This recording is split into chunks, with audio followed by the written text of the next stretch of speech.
worst starter on the defense. Ooh, this is a good one. I'm gonna say whoever the nickel is. Yeah. That's a starting who, position.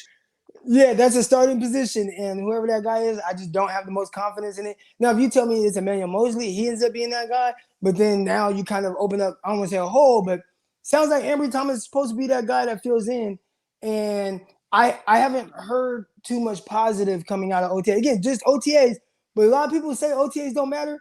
They do matter for guys like Ambry Thomas. Yes, they do. And if it was not great, it doesn't I mean, he gave up a much touchdown confidence. yesterday to Ray McLeod, just right up the sideline. Ran right by. So that's not great. It's right. Ray. I'm not saying anything bad about Ray. Ray had a great mini camp, but he's not DeAndre Hopkins. He's not Cooper Kupp. It's going to get harder. You know what I mean? It's going to get harder. Right. Yeah. Right. I would agree. The nickelback, to me, like, I think the Niners basically said, let's see what we got in mini camp. And what they saw they got is it ain't Denard. It ain't Lenore from what I've seen. Maybe it's Womack, but that's a rookie. Probably want to bring in someone because right now they're at like if it ain't Womack, it's Dante Johnson, and Dante is not as bad as I made him out to be. He actually is pretty solid and play a bunch of positions, but he's not. You don't want him to start. You don't want him to start, and I think that's the mix up with a lot of fans. So, yeah. Oh my gosh, Dante Johnson, he's the gift that keeps on giving, and all that, right? But Dante, I think he's your perfect fifth or sixth corner because he's so versatile. If you just happen to have a ton of injuries like they did last year, well, he can fill in at any spot. And I think, from a roster construction standpoint, I think you need guys like Dante Johnson, who's solid. He can go out there, you can get through a game with him out there without him just looking like Brian Allen from a couple years ago. The 49er fans still have nightmares about Brian Allen. All I noticed is that yesterday in the first rep of practice, Dante Johnson was a starting nickel. And it doesn't mean he's going to be the starting nickel. They actually changed. It was Denard most of the offseason, and then it wasn't yesterday. And I think that's because Denard isn't good enough. And Dante Johnson isn't quite good enough. Womack might be, but we'll see. The Niners need to bring in another guy at some point. And we'll see who it is. I don't even know who's available. Gotta see if you can maybe – what's up with Lenore? I thought he profiled more as a nickel than an outside guy. Yeah. Yeah, on the outside, he gets burned. Maybe he'll do better in the slot. We'll see. Yeah. Good tackler, I guess. It's tough. The nickel is hard. That's one of the harder positions to play on defense. You have a lot of space. You have guys with two-way goals. Two-way go. You have to be either have amazing anticipation and feel for routes and an understanding of what teams want to do, or just be have the most freakish feet and change the direction, Yeah. So it's a really difficult spot to play in.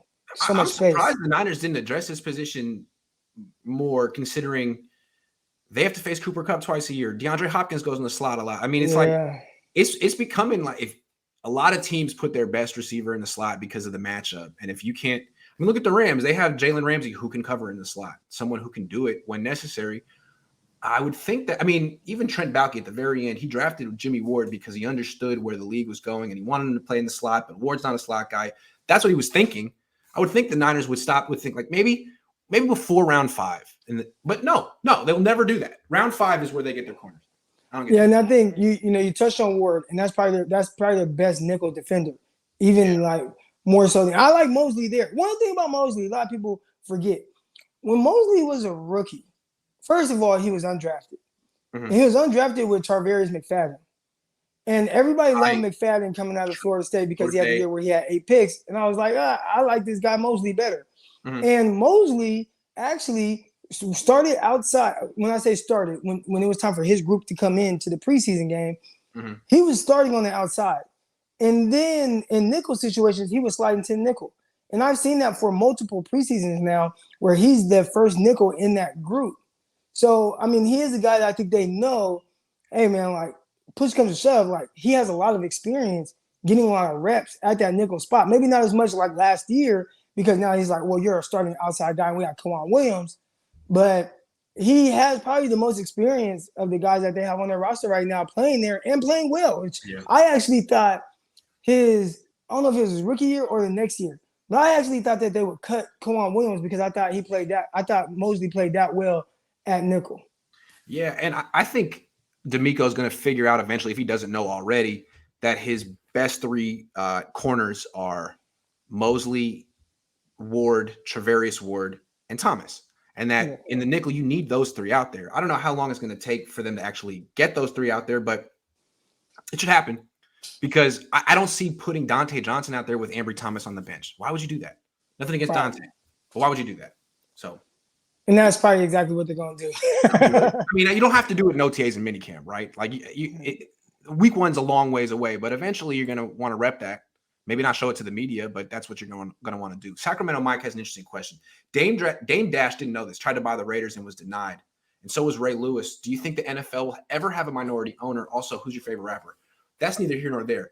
Will they ever have a minority? They better, because they always talk about, like, there's not enough black coaches. Well, that's true. Why do you think that is? Every owner, except for the guy in Jacksonville, is white. So that's a problem. If you could fix that problem, probably have a trickle-down effect. Well, they call it the Good Old Boys Club or whatever they call it. Like, it's hard to get into it. And I just saw the Denver Broncos sale. I think I saw $4.5 billion or something like that. Yeah. If you don't have $5 billion, you need to have a lot of money to get in the club. You need to have a lot of money because it's like, well, you make so much money. These guys get $250+ million off top from the league. Like, that's just, if you don't do anything, you don't sell any tickets, like, you're still going to get $250 million off top. Yeah. And then that's not even counting all the, revenue that you generate from everything else. So, I mean, it's a cash cow for sure. So if you can get in, that's great. But letting in a guy like Dame for the Dash, league, though, to not have an African-American owner and to deny left and right. I mean, it's a really bad look for the league. It's going to be hard.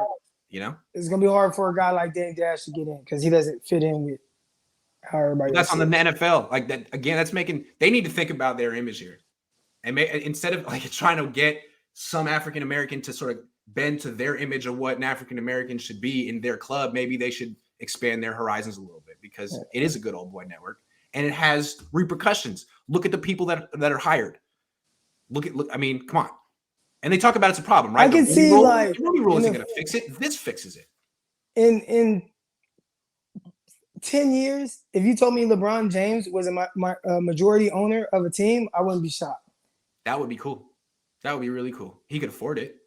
Magic and Johnson, they like him. Like, he could afford it. Yeah. I think his image of who he is and how he carries himself, I think they're like, all right, That's true. I guess, didn't Puff Daddy try to buy the Panthers at one point? Maybe that's not. He was involved to some extent. I don't know how far the talks got, but obviously they sold it to Tepper. What's so bad about Puff Daddy, man? He took hits from the 80s and made him sound so crazy. Like, what's wrong with that? Anyway. I know.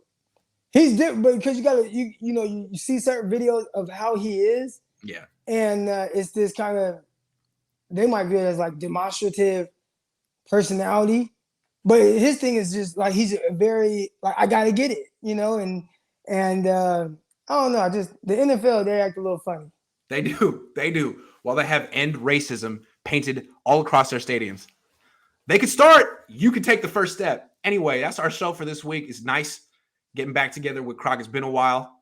The Niners are pretty much done the rest of the offseason, so I'll be chilling in my house, gradually updating the background with suggestions from Croc over here, who has a really nice background. So I need to improve on mine. But. That looks good. And better than I like the live on. That's a nice touch. I like that. It's my wife. She got it for me for Christmas.